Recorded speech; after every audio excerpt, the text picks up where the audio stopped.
então aproveitar esse tempo aí que vocês estão ociosos em casa, para a gente tentar produzir um pouco, tá?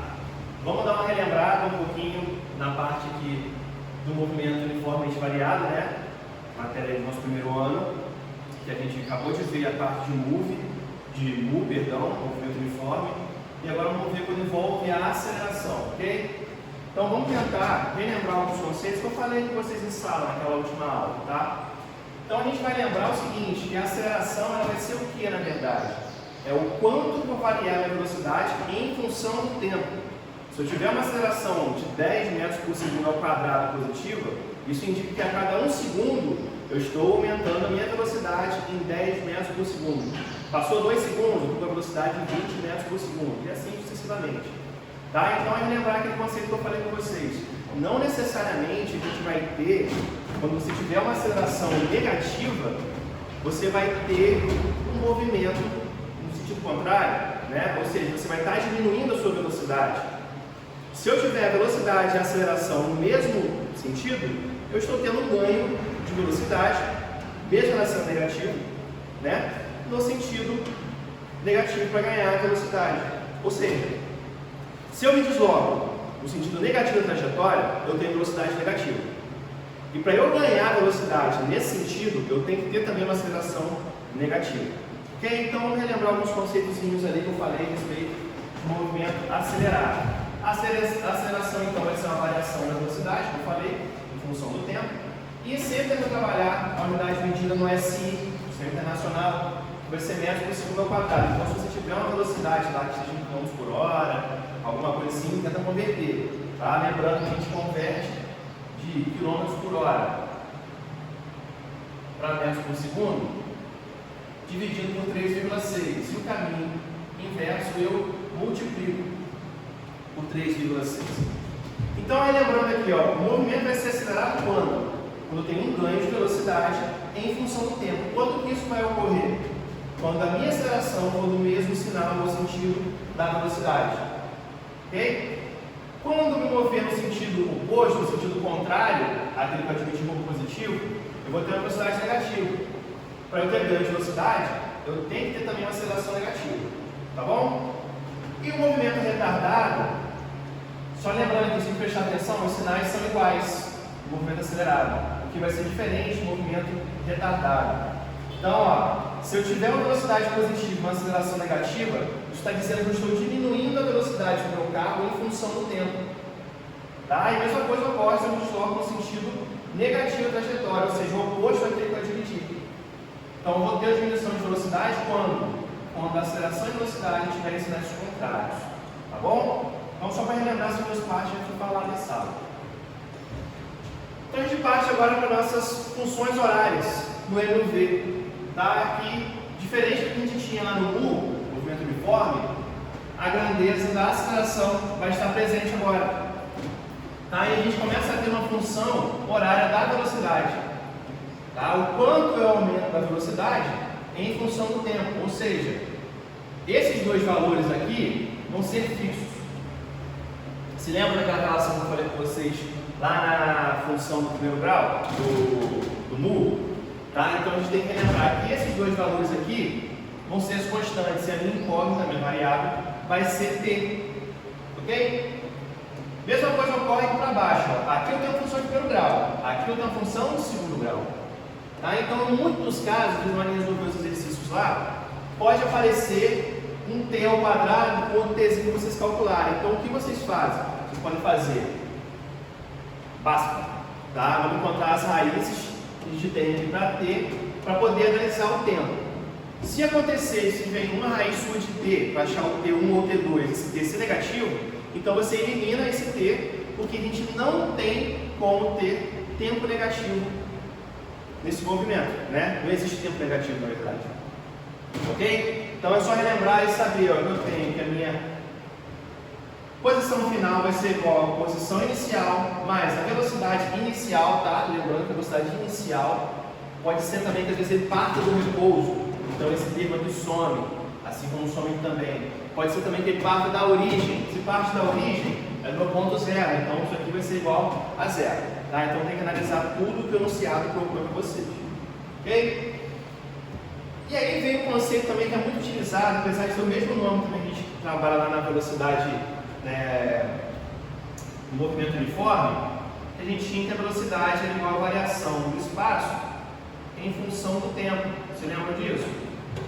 Tá? Esse termo aqui é usado no movimento uniforme.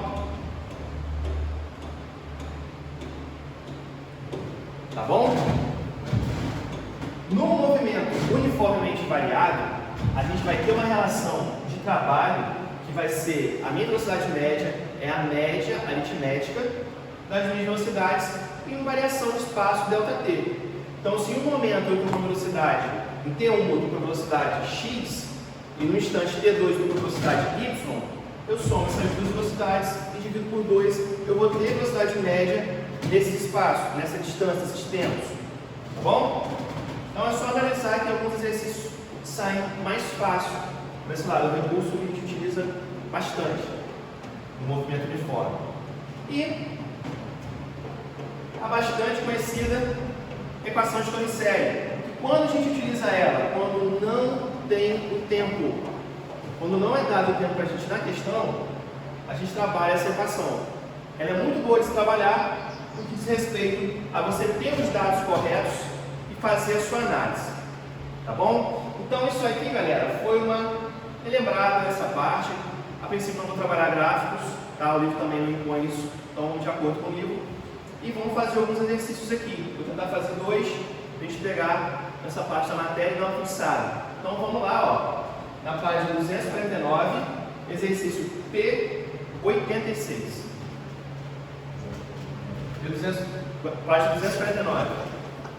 Meu ajudante aqui me corrigiu. Então olha só. Página 249. Exercício P86.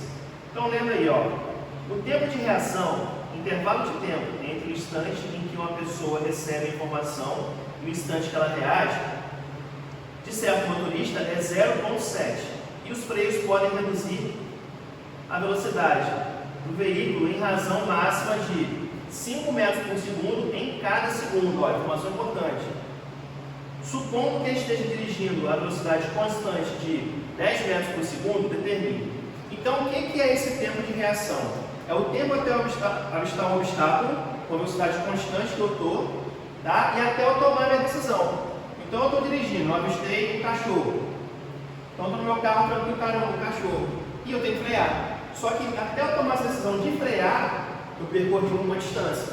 Tá? Então, é nisso que a gente tem que analisar o exercício. Então, vamos dar uma olhadinha aí e colher os dados, né? Eu sempre falo com vocês, colham os dados e depois a gente vai fazer a nossa análise. Fica na minha mão. Então, ó, eu sei que o tempo de reação, chamado de TR, é igual a 0,7 segundos. Foi falado também uma informação importante, ó.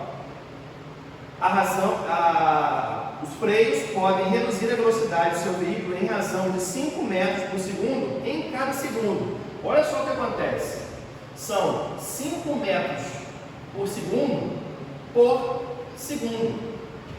Isso fornece o que pra gente? 5 metros por segundo, invertendo o S aqui, né? Fica 1 sobre S, ou seja, 5 metros por segundo ao quadrado. Então, essa relação de reduzir a velocidade de 5 metros por segundo em cada segundo é a nossa aceleração. Tá? Vamos trabalhar então com orientação positiva e já que está freando, vamos chamar essa aceleração de negativa. Tá? Se eu fosse usar o sentido negativo, a minha aceleração teria que ser positiva. Então, sempre analisar o que eu vou falar com vocês. Crie o referencial de vocês, adote o sentido a partir de uma origem, tá bom? E a velocidade em que ele vai estar vai ser de 10 metros por segundo. Então, vamos analisar o que ocorre, ó. Meu carrinho ultra moderno. Eu estou com a velocidade de 10 metros por segundo. Tá? Vou me mover aqui no sentido positivo. da trajetória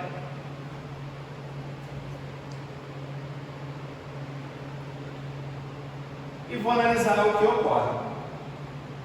Ele quer na letra A, determine o tempo mínimo decorrido entre o instante em que avista algo inesperado, que o leva a acionar os freios, até o instante em que o veículo para. Ok? Vamos prestar atenção aí então. Quando eu vou analisar a minha velocidade, eu sei o seguinte: o tempo de reação vai dizer que eu vou percorrer uma distância até um certo ponto, que eu vou chamar aqui de delta S1, e depois uma distância que eu vou percorrer até parar, que eu vou chamar de delta S2. Aqui ainda está valendo quem? O meu tempo de reação. E aqui vai ser um tempo T que eu não conheço. Mas a partir daqui, quem que vai entrar? A minha aceleração de menos 5 metros por segundo. Tá bom? Ele quer o tempo para parar. Eu sei que desse instante até aqui, eu tenho um tempo de TR igual a 0,7 segundos. Agora vamos calcular o tempo que demora daqui até a parada dele, tá bom? Então eu vou usar a equação horária da velocidade, porque eu tenho a velocidade inicial que eu vou ter aqui, que será os 10 metros por segundo, tá? E consigo calcular a minha aceleração, sei que a minha velocidade final ao parar vai ser o quê? Zero. Então, utilizando essa equação, V igual a V0 mais AT, eu consigo chegar nessa relação aqui, de velocidade final, já que ele parou, vai zero, a velocidade inicial vai ser 10 e a aceleração menos 5 vezes o tempo. Jogando o menos 5 do outro lado, vai ficar 5t igual a 10. Logo, eu tenho que o tempo é igual a 2 segundos, ou seja, o tempo total vai ser igual a 0,7 mais os 2 segundos que eu encontrei. Então, esse tempo total é igual a 2,7 segundos. Tá bom? Essa aqui é a letra A. Então, eu encontrei o tempo total de parada. Agora, ele quer saber quanto a distância percorrida nesse tempo. Então, vamos analisar o que ele pede aí. Vou apagar do lado de cá. Cadê o apagador, professor? Aí. Vou ter que lá. Não tem aqui tudo aqui.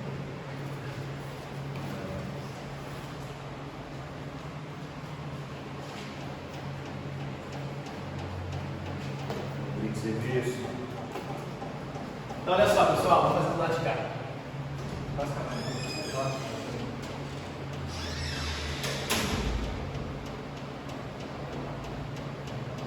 Na letra B, a gente faz então a relação com a distância percorrida. Eu vou encontrar delta S1 e delta S2.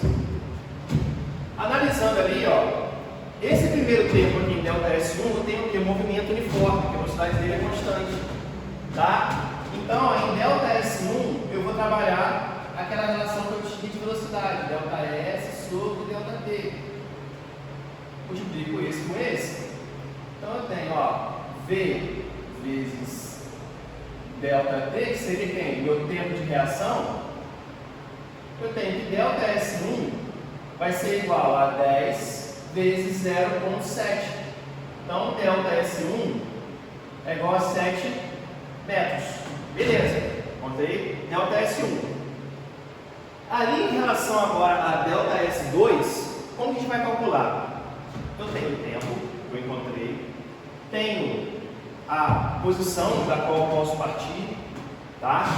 Tenho também uma velocidade inicial, tudo isso para trabalhar além da aceleração. Para facilitar a nossa vida, trabalhar com torre série nessa situação acaba sendo mais fácil, tá? Então vamos fazer com torre série, porque eu tenho todos os dados. Então vamos ver como é que fica o delta S2. Deixa eu fazer com outra cor aqui, com roxo. Então delta S2, usando a equação de torre série, nós temos que V ao quadrado é igual a V0 ao quadrado mais 2A delta S.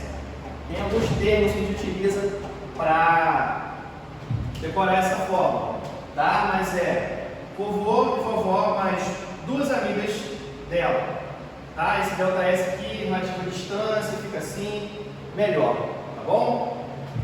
Então a gente vai ter a seguinte relação naquela outra etapa lá, na desaceleração, na hora que eu estou freando no carro. Qual a minha velocidade final? A gente já viu que é zero.